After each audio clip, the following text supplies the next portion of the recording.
Okay, wow. Well, we're still bringing the hammer to the markets for over 45 years. Unfortunately, that number never gets smaller. Welcome, everybody, to the weekly video newsletter TradeSmith for Monday, July the 11th. The year's over half over already. Unbelievable, but what an exciting year so far. And this is as exciting as it gets. From here on, this video just keeps getting less exciting. What can I say?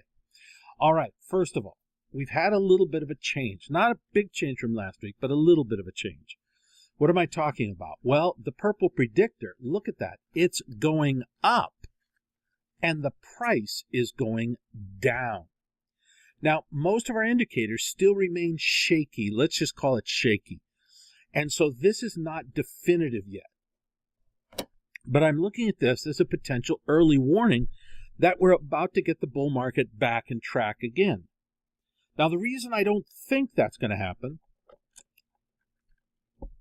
is because of the seasonality that's coming up. It's not working for me. But this is a big change to me. The purple predictor has an excellent track record of leading or coincident with the market. In this case, it looks to me like it's leading the market higher. Now, when we look over at the Dow Jones, I'm going back to this old style here to show you how weak the purple predictor is. So I wanted to draw the distinction. The S&P, very strong purple predictor. The Dow, very weak. Well, what about the NASDAQ? Not so hot. You see what I'm saying? There's these mixed signals going on in the marketplace right now, which makes me not very aggressive. Let's take a look at seasonality. Seasonality, still on a buy signal, which means that all of our winning trades in the fully paid up section are making a ton of money. Seasonality says we're supposed to dip into early, typically early July. In other words, we're there. And maybe the purple predictor on the S&P is telling us that that seasonal dip is over, and now we're going to rally for the next couple of weeks, maybe into the first week of August. Let's keep an eye on that. In addition, our yield curve indicator, which we look at the yellow line that happened a year ago, that's becoming, let's put it this way, it's no longer bearish at all. So it's not exactly bullish until we get over to September, October, but nonetheless, going from bearish to no pressure is a big positive direction. Our asset allocation indicator has finally started to show some movement in one direction or another. And as you can see, there's movement in favor of the stock market and against the bond market. Money is flowing out of bonds into stocks. That's where this strength in the stock market is coming.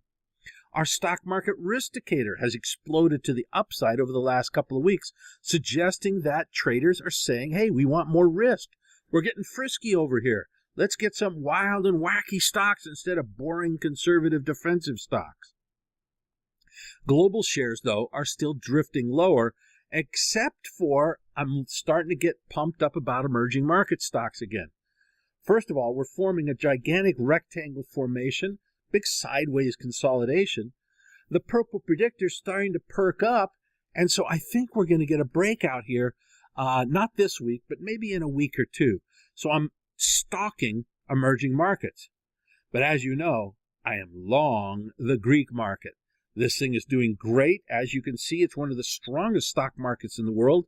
And we're long the Greek stock market because of our yield curve analysis suggests that the Greek yield curve is more bullish for its economy and for its stock market than any yield curve in the top 50 countries. That's why I'm long here in Greece. Unbelievable. Now, bonds, we talked about this last week, and we got a gap down through the support uptrend line. Now, bonds are going down, which I'll show you why in a second, but mainly because of the yen and commodity prices are going down. This means that bond yields are going up. So let's take a look. Why? Well, here's the thing. First of all, the 10-year yield, that's the green line. So just to remind everybody, when prices of bonds go up, when prices of bonds go down, then yields go up. So the green line shows that the yields have gone up recently. The reason? 10-year treasuries in Germany skyrocketed as well. That's the blue line. The gold line is gold. That suggests, and the CRB down at the bottom, both suggest lower yields, but it's that 10-year treasury over in Germany that's dominating this marketplace. I think that's going to continue more. The dollar continues to go down. I did a tremendous amount of analysis over the last week, and you know, the factor that I've been kind of highlighting for you, which is interest rate differentials, is highly bullish for the dollar. But everything else is bearish. So there's a big change in my attitude. I'm now very bearish on the dollar. I'm sorry I missed the move for the last several months, but hey, I can't be perfect all the time. I try to be, but I can't be. So I'm now looking for a place to short the dollar against the euro, not against the yen, but against the euro or any of the other European currencies. The green lines I showed you on this gold chart were on the chart last week, and you can see what I said to you then was that we were going to break down there. We get down to 1220, 1225. We actually have broken down further. Gold is breaking down because inflation is going down on raw materials. In addition, with interest rates going up, it becomes more expensive to hold and buy gold, and that's hurting it. The dollar, on the other hand, should be bullish, but check this out. Up at the top, we have the euro, and the euro has been strong, but that's not supporting gold. In the middle, we have the CRB, which is a bit negative, neutral to negative, but look at what the highest correlation to gold is. It's the yen, the green line down at the bottom. And the yen is being savaged against the dollar, and that's the major reason why gold is going lower. The yen is weakening. Oil, God, did I call this market perfectly? I said we'd get up into the purple triangle. It went right into the middle, a purple square, I should say. We got right into the middle of that retracement zone. The market, I said, would then go down. We're going to probably break to new lows here, which means we're going to get into the even lower $40 to $42 range is the next move to the downside. You can bet on that, in fact. All right, everybody. Thanks very much. Of course, I'd love to have you subscribe and be one of our subscribers. Interesting thing is we've been crushing the markets lately, and our subscribers, we've added 20% more subscribers in just the last 3 weeks. People are just finding out about TradeSmith.